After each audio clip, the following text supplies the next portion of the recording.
Hi, I'm Jacob. I'm really nervous today because I'm about to do something very important. I'm going to Sarah's house to ask her to marry me. Sarah and I were classmates when we were younger, and we started dating again after meeting at a school reunion 6 months ago. We're both older now, in our 30s, and we've been talking about our future a lot. Sarah has been talking about getting married, and although it made me a bit nervous, I also thought it might be a good idea. So we decided to get married. I feel bad that I didn't propose to Sarah in a proper way. We decided to get married quickly without much planning. Just a few days ago, we finally decided that I would ask her formally at her house. I haven't met Sarah's parents since we started dating, but I remember seeing her dad once when we were in middle school, probably at a parent-teacher meeting or a school event. He seemed serious and focused on education, which impressed me. My own dad passed away when I was young, and he was more laid back. So seeing Sarah's dad being so involved stuck with me. He seemed like a serious person. I'm worried about what Sarah's dad will think when he learns we decided to get married so quickly and without a proper proposal. He might think our relationship of only 6 months is too short. The more I think about it, the more nervous I get. I had a hard time sleeping last night, and this morning I struggled to eat breakfast. My mom noticed and looked concerned. I told her I was going to introduce her to my girlfriend soon, but I didn't mention it's Sarah yet. I want to surprise her. My parents were also classmates in middle school, so I think she'll be happy to hear that my future wife is also a classmate. After my dad passed away, my family faced financial struggles, and I had to start working right after finishing middle school. My mom really helped me stay on track during that tough time. She's always positive, never speaks badly about others, and keeps a hopeful attitude, which has rubbed off on me. She doesn't ask much about my love life, probably because she knows I'm busy, but I want to reassure her. That's why I need today's meeting to go well. I'm feeling really nervous, like I might get a stomach ulcer. But seeing how anxious I am, my mom gave me a reassuring pat on the back and said, "You've got this, son." She's right. I can't afford to be weak now. I need to gather my courage. With that in mind, I made my way to Sarah's house. When I got there, Sarah greeted me at the door and welcomed me inside. "Come on in, my parents are waiting," Sarah said, which made me feel really nervous. When I stepped into the living room, Sarah's parents were sitting on the couch, smiling at me. "We're glad you're here. We've been waiting," they said warmly, and suddenly I felt a wave of relief wash over me. It wasn't as intimidating as I had feared. They seemed friendly and welcoming, and I started to think this meeting might turn out okay. After introducing myself, Sarah's mom brought out some tea. "Thank you," I said gratefully. "I didn't know you went to middle school with Sarah," I exclaimed, surprised. "Were you ever in the same class as her?" she inquired. I explained that we hadn't shared a class, but Sarah had approached me at the school reunion. "Oh, I understand. But I should remember you if you were a top student, even from a different class," she pondered, resting her hand on her cheek, looking puzzled. Before I could respond, Sarah interjected with a laugh. "Jacob wasn't exactly a star student, was he? Always pretty average, right?" I wish Sarah hadn't been so blunt, but it was too late. I glanced at Sarah's mom and saw her looking at me with an unreadable expression. Sarah's comment changed the mood in the room. What was once a pleasant atmosphere turned heavy and silent. After an awkward pause, Sarah's dad spoke up. "Which college did you attend?" "I never went to college. In fact, I didn't even finish high school. I had started working right after middle school." I was planning to be honest about my past when suddenly, a cup of tea flew towards me before I could finish my sentence. At the same time, there was a shout. "Don't lie to me. Sarah told me you were a CEO, but you're just a dropoup who's been working since middle school. How can I trust someone like you to run a company? You're just riding on the startup trend and you'll fail soon, mark my words." Sarah's dad glared at me, shocked. He grabbed my collar and demanded, "What's your real motive? Are you trying to take advantage of me because I'm an executive at a big company?" I tried desperately to explain, but he wouldn't listen. "I can't trust someone who didn't finish high school." "You don't belong here. Get out," he yelled, pushing me away and throwing a teacup at me. I couldn't even clear up the misunderstanding or calm him down. He kicked me and I fell to the ground. Sarah and her mom just watched, not intervening. Then everything went black. He flipped the dining table and I tried to dodge, but it hit my foot. The pain was intense and I couldn't help but groan. "Stop overreacting. It can't hurt that much," Sarah's dad scoffed. Even Sarah joined in, saying, "You're so weak for a man. This is pathetic." I knew I had to get out of there. Despite the pain in my foot, I managed to leave Sarah's house. When I got home, my mom, who had been eagerly waiting for me, rushed out to greet me. Seeing her, I felt so relieved that I passed out. "Jacob, thank goodness you're awake." My mom's worried face greeted me as I opened my eyes, tears welling up in her eyes. As I came to, memories of what happened at Sarah's house flooded back. I was supposed to make her happy, but instead, I ended up causing her worry and sadness. "I'm sorry, Mom.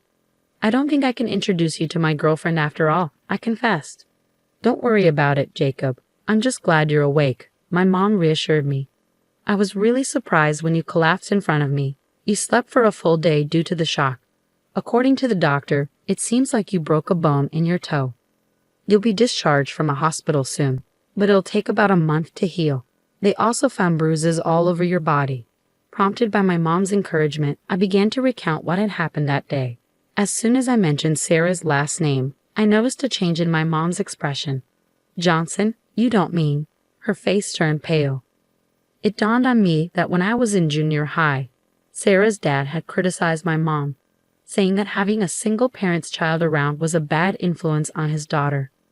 My dad wasn't around during my junior high years, and my mom, who was working hard every day, could only attend school events once in those 3 years. She was hurt deeply by what Sarah's dad said to her on that occasion. She never spoke about it or showed any signs of being affected by it. But now, seeing my mom's frustrated expression, saying, "I can't believe the person who said such a thing hurt my son," my anger surged. It wasn't just about him looking down on me for only finishing junior high, but he had also hurt my mom in the past. At that moment, I resolved to confront them, father and daughter. The next day, I made my way to Sarah's house again. I had let her know beforehand, but Sarah didn't seem to feel guilty about what happened. Instead, she blamed me for the lack of communication during the day I was unconscious. That's just how she was. It made me feel pathetic to think that the person I planned to marry could act like that. But at the same time, I realized it was a good thing to find out before getting married. When I arrived at Sarah's house, both her parents were waiting outside. "Daring to come back here? Don't you dare set foot in this house again." Sarah's dad was already being aggressive. He didn't even acknowledge that I was on crutches with a cast on my left foot. "I have no intention of coming back inside. I've decided to file a complaint, so I came to inform you today," I declared. My words seemed to catch them off guard, and they exchanged looks before bursting into laughter. "Wait, you're serious about filing a complaint? You weren't seriously hurt. It's ridiculous to sue your fiancé's dad," Sarah argued. I informed her that the engagement was off. I thought they might be surprised or upset when I mentioned the complaint and the breakup, but they didn't seem to care. "Don't give up just because the meeting didn't go well. If you apologize, Jacob, I'll ask my dad to give you another chance," Sarah said arrogantly. "Why should I apologize?" I felt my anger rising, and I said firmly, "I have nothing to apologize for. I'm serious about both ending the engagement and filing the complaint." Then Sarah, trying to play the tragic hero, said, "My father could easily squash something like a police report. He could even make this broken engagement disappear if it happened now." I couldn't believe her audacity. How dare she act so superior? Then even Sarah's dad joined in, saying, "Sarah, we're better off without a man like this. Go ahead, file a police report if you want. I doubt you have enough evidence for it to mean anything anyway," he sneered, laughing mockingly. Like father, like daughter. That phrase suddenly felt very fitting. "Are you sure about that?" I decided to disrupt their laughter. "You have no proof that I did anything, so the police can't do anything. You thought I'd back down if you mentioned a police report, didn't you, fool?" "You should know better than to think that would scare me," I said, hands on hips. Sarah's father laughed confidently. That's when I decided to reveal the reality of the situation. "Actually, that's the evidence." Apparently not understanding what I meant, the three of them just stared at me in disbelief. I pulled out my phone and played a recording. I had been recording everything since before I arrived. I needed evidence that my injuries were caused by them. No matter how high up they were in a big corporation, they couldn't escape an assault charge when the evidence was clear. Instead of apologizing, Sarah's father started yelling at me. "How dare you? Go ahead, file your report. There's no way I'm letting you marry Sarah." Sarah's mom, who had been quiet until now, began to panic. We can still forgive him if we do it now, right, honey? She pleaded. No need. As I said earlier, the engagement is off and I will file a report. I don't want to marry someone who doesn't care when their fiancé is injured and who joins their parents in making fun of me, I declared. When I said that, Sarah, who had been looking down on me until just now, started to panic. You're lying, Jacob. You said you wanted to marry me, you liar. Sarah's dad then erupted, you low-educated punk. I'll never forgive you, and lunged at me. His punch caught me off guard, knocking me to the ground. Sarah's mom desperately tried to stop her husband from continuing to attack me while I was down. Honey, this is bad. We don't know who might be watching, she pleaded, but Sarah's dad didn't stop. You're just a figurehead CEO. You used that to lure Sarah, and now you're going to sue me. I'll sue you for fraud. Then I'll have to cancel our $5 million order with your company, he threatened. I had been contemplating it for a while, and I had made up my mind. I was going to corner this man as much as possible. What are you talking about, $5 million? There's no way you can make a deal like that. Sarah's father scoffed, getting off me and calling me an idiot. It was time to show him reality. I called my mother. What are you going to achieve by calling your mother? Sarah told me mockingly, you only have one parent. How sad that you only have your mother to help you in times like this. It really does make a difference not having a father, huh? Sarah's father, unaware of what was coming, continued to look down on me.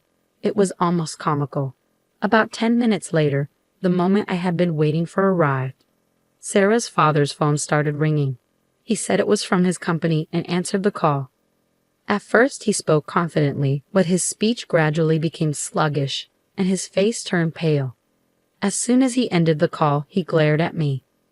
What the hell have you done? He demanded. I did exactly what I said earlier. I canceled the order. I didn't want to do business with a company that looks down on people for their education level or family background, I explained calmly. Sarah's father still seemed skeptical. There's no way someone with your low education level could do that. Do you have connections or something? He scoffed, continuing to belittle me for my limited education. I lost all interest in continuing the conversation. Believe what you want. Goodbye, I said and turned to leave.